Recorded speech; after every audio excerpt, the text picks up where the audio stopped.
Good morning friends, welcome to Kalpana's kitchen. இன்றைக்கி நம்ம கல்பனாஸ் கிச்சனில் ஒரு எம்மியான ஒரு மட்டன் குழம்பு பார்க்க போகிறோங்க. இது எங்கள் ஊர் ஸ்டைல் மட்டன் குழம்புங்க. அதுக்கு தேவையான இன்க்ரீடியன்ஸ்லாம் வாங்க பார்க்கலாம். நான் மட்டன் 1/2 கிலோ எடுத்துருக்கேங்க.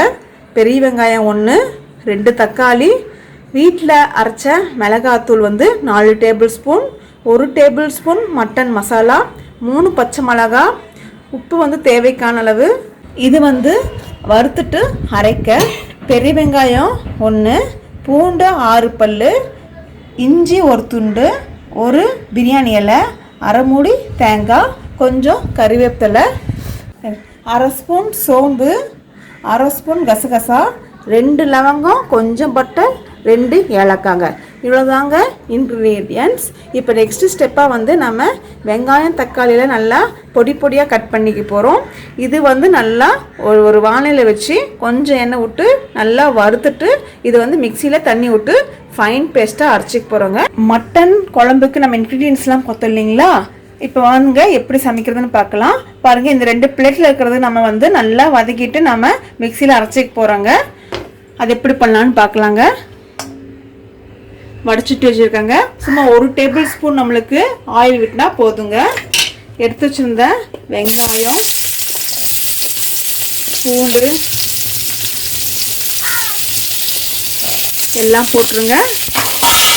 இஞ்சியை கட் பண்ணி போட்டுக்கோங்க.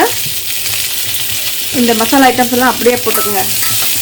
இது நல்லா ஒரு 2 நிமிஷம் நல்லா வதக்கிக்குங்க. வதக்கின அப்புறம் பார்க்கலாங்க. 2 நிமிஷம் ஆயிடுச்சுங்க.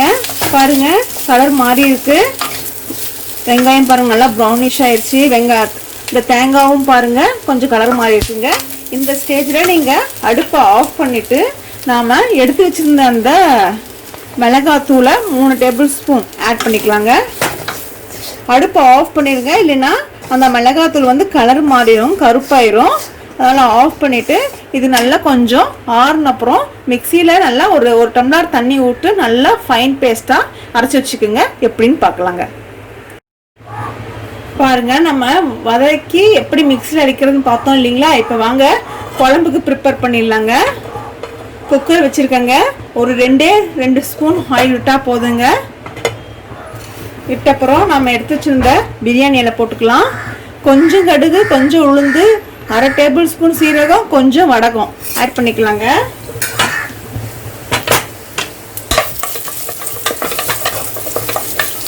நல்லா வெடிக்குதுங்க. வெடிச்சப்புறம் நாம் எடுத்து வச்சுருந்த அந்த ஒரு பெரிய வெங்காயத்தையும் இந்த மாதிரி நீளமாக கட் பண்ணி அது கூட கொஞ்சம் கறிவேப்பிலையும் ஆட் பண்ணிக்கலாங்க. உங்கள் வீட்டில் சின்ன வெங்காயம் தான் நீங்கள் யூஸ் பண்ணிக்கோங்க. இன்னும் சூப்பராக இருக்கும், டேஸ்ட் நல்லா இருக்கும். இது நல்லா ஒரு 2 நிமிஷம் வதக்கிட்டுங்க. வதங்கின அப்புறம் நம்ம பார்க்கலாங்க. 2 நிமிஷம் ஆயிடுச்சுங்க. வெங்காயம் நல்லா வதங்கிருச்சு, கொஞ்சம் கலர் மாறிடுச்சு. இப்போது நம்ம எடுத்து வச்சுருந்த 3 பச்சை மிளகா, கீரை வேண்டாம், அப்படியே ஆட் பண்ணிக்கலாம். தக்காளி கட் பண்ணி வச்சுருக்கேங்க. சும்மா ரஃப்பாக தான் கட் பண்ணி வச்சுருக்கேன். நீங்கள் ஆட் பண்ணிக்கலாம். ரொம்ப பொடுசாக கட் பண்ண தேவையில்லைங்க.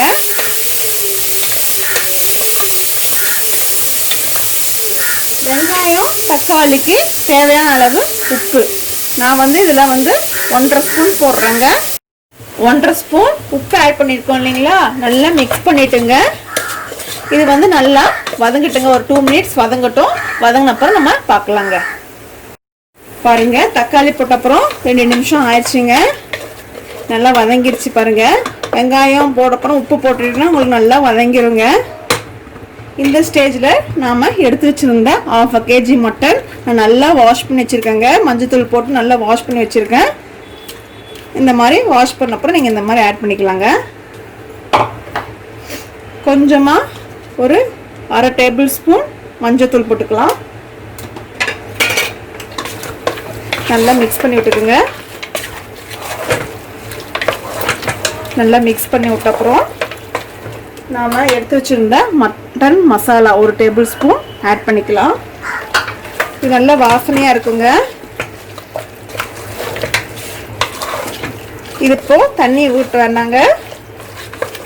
ஸோ இதை நம்ம குக்கர் மூடி போட்டு மூடி ஒரு 5 மினிட்ஸ் நல்லா பாயில் பண்ணி விடலாங்க. பாருங்கள் 5 நிமிஷம் ஆயிடுச்சு. நம்ம ஓப்பன் பண்ணி பார்க்கலாம். பாருங்கள் நம்ம தண்ணி எதுவும் ஆட் பண்ணல. மட்டன் இருக்க தண்ணியே பாருங்கள் நல்லா விட்டுருக்கு, கொஞ்சமாக விட்டுருக்கு பாருங்கள். இப்போ நீங்கள் என்ன பண்ணணும்னா நாம் அரைச்சி வச்சுருந்த மசாலா எல்லாத்தையும் இதில் ஆட் பண்ணிக்கலாம்.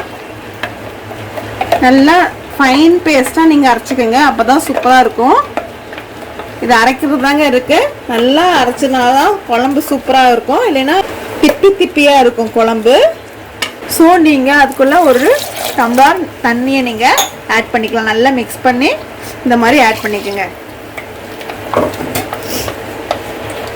எனக்கு கொஞ்சம் குழம்பு கெட்டியாக இருக்குது, ஸோ நான் இன்னொரு டம்ளரும் ஆட் பண்ணிக்கிறேங்க. நான் 2 டம்ளர் தண்ணி ஆட் பண்ணியிருக்கேன். இந்த ஸ்டேஜில் நீங்கள் உப்பு காரமெல்லாம் பார்த்துக்குங்க. உப்பு வேணால் உப்பு போட்டுக்குங்க, காரம் வேணால் இன்னும் கூட நீங்கள் மிளகாத்தூள் ஆட் பண்ணிக்கலாங்க. இப்போ இது நல்லா குக்கர் மூடி போட்டு விட்டு நல்லா விசில் ஒரு 5 to 6 விசில் நல்லா விட்டப்புறம் நம்ம பார்க்கலாங்க. பாருங்க நம்ம 5-6 விசில் விட்டுட்டோங்க. ஏர் ரிலீஸ் ஆயிடுச்சுங்க. ஓப்பன் பண்ணி பார்க்கலாங்க.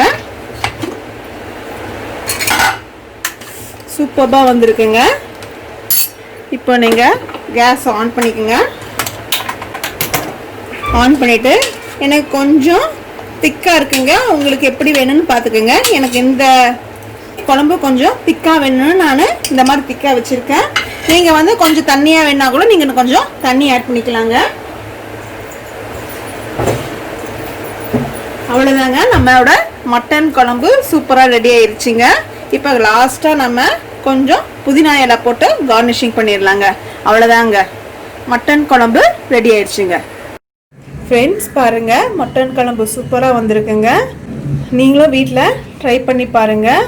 இது தாராளமாக 5-6 பேர் சாப்பிட்லாங்க. இது இட்லி தோசைக்கெல்லாம் சூப்பராக இருக்குங்க. இந்த ரெசிபி நீங்கள் வீட்டில் ட்ரை பண்ணி பார்த்துட்டு பிடிச்சிருந்தா லைக் பண்ணுங்கள், ஃப்ரெண்ட்ஸ் ஃபேமிலியோடு ஷேர் பண்ணுங்கள், எங்கள் சேனலை சப்ஸ்கிரைப் பண்ணுங்கள். தேங்க்யூ.